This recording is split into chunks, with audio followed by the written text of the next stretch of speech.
Hi, welcome to Your Business, Your Rules. I'm Kat LeBlanc. This is the podcast for people who want to start and grow an online location-independent business so they can live a life of freedom and choice on their own terms.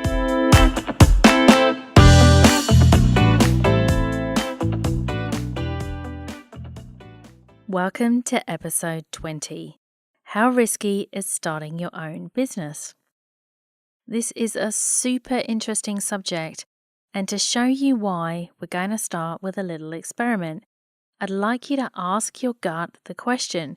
So literally check in with yourself and ask your gut, how risky would starting my own business be? So what answer did you get? You probably got the answer that it's quite risky. Please don't do that, and it might even be accompanied with a kind of cramping or uncomfortable feeling. Even if I ask my gut and I have a business that I love, I still get the it's risky answer. So your gut probably thinks this is a big risk. Why is that? Probably because you've read or heard about over your lifetime hundreds of stories of crashing failures, right? How people made huge fortunes, lost them all, how technology advances killed companies overnight, think Kodak or Blockbuster Video. I mean, we had a Blockbuster Video on our high street when I was growing up. It's not there anymore. You've also probably heard stories of people losing everything, becoming homeless, losing their family. So when you ask yourself that question, how risky would starting my own business be? Your brain goes searching for everything it knows about business and risk and comes up with a lot of information. Most of it you probably can't even remember the details of, but you get a feeling of the risk and it feels high. Yes, of course, you know some success stories too, right? But mainly what your brain knows is the information it's been exposed to, which outside of your own experience is what you've seen and heard in the media. So, genuinely loving person starts home-based business and no longer needs to work for the man is not headline worthy, right? What you've heard is the stuff that the news outlets run, not necessarily what would be pleasing or you and I would like to hear. So first of all, you've got all that background info to contend with. Then you likely know the statistics about how many businesses fail. The statistics vary depending on where you get them, but they all look pretty bad. A high proportion of businesses do fail, and likely around 90%.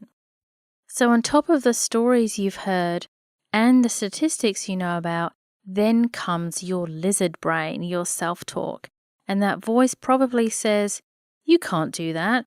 Why do you think that will work for you? Don't be ridiculous. You know Elon Musk, and for Christ's sake, even he was close to failure at one point, right? So all of this stuff is going on. And then once you get down this thought process path, you're likely going to write the entire thing off. But let's dig a little deeper here and get behind what is actually going on and what the actual real situation is here. So what are the assumptions behind all of these sorts of risk? First, the assumption is that we're generally talking about a brick and mortar business. So brick and mortar businesses are by definition riskier because they involve higher costs. You'd have the cost of renting a premises, potentially the rent or purchase of equipment, maybe even staff.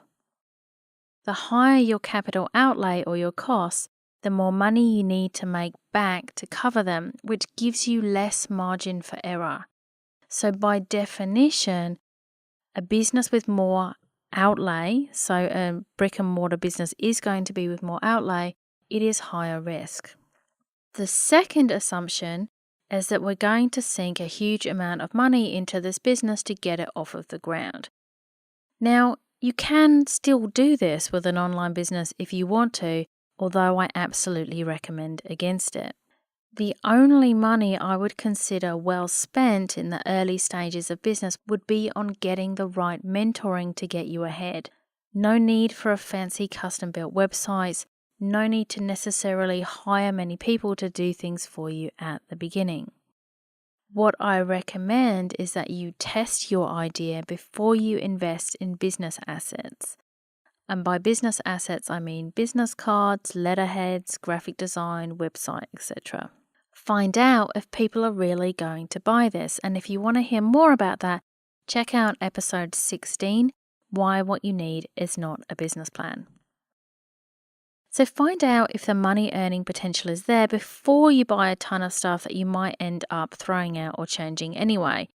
As an example, I literally still have the same box of business cards 70% full that I ordered in 2013 because I just literally don't use them in what I do, right?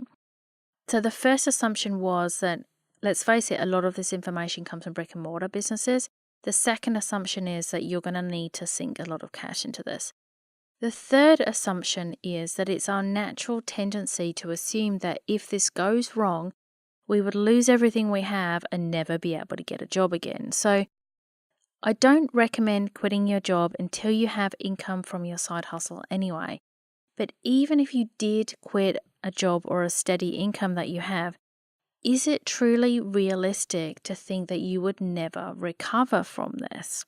I remember having the same feeling myself because I did quit my job before I started my business, and the reason I did that was because I was working so many hours in the job I had, it would have been literally impossible to start something on the side.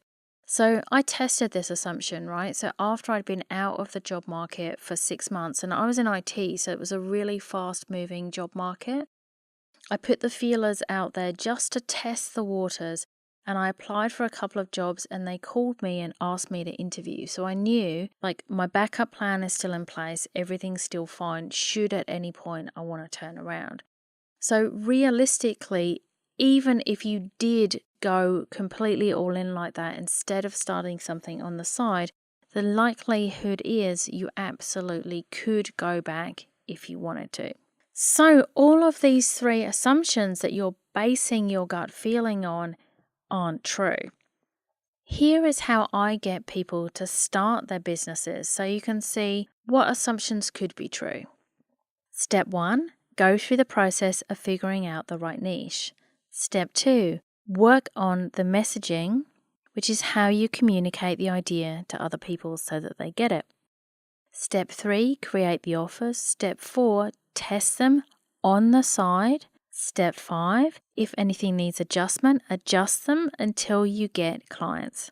Step 6, with your proven business concept, keep growing it on the side.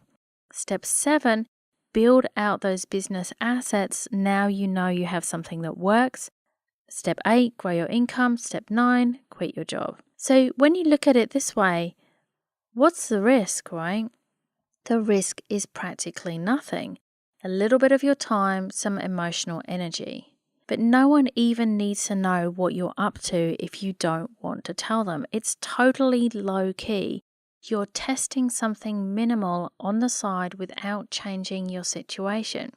So when we come back to how risky is starting your own business, here are the key takeaways. 1, the more you spend on stuff, so excluding mentoring, which will help you, the more you spend on staff, the riskier it is. 2, the more complex the business you start, so online is simple, brick and mortar is by definition more complex. The more complex the business you start, the higher the risk. The more you change in your life that is giving you stability, like your job, the riskier it is. So the solution is don't change anything. Don't go and buy all your business stuff yet. Test your idea on the side, get it working, and risk practically nothing. So you see, in the end, there was a positive answer to the question, how risky is starting your own business? And really the question that I think you should be asking is, how risky would it be to see if, with guidance, I could put a simple, streamlined offer together that a couple of people might buy? So that question again, how risky would it be to see if, with guidance, I could put a simple offer together that a couple of people might buy? Because that's where you start. And there's really no risk at all. And to learn more about how to start up with minimal costs, watch my free Zero to Paying Clients Masterclass at katleblanc.com/masterclass, or you can see it in the menu on my website. That's it for today from Your Business, Your Rules. I hope you have a wonderful day, and I look forward to speaking with you soon. Thanks for listening to Your Business, Your Rules. I'm Kat LeBlanc.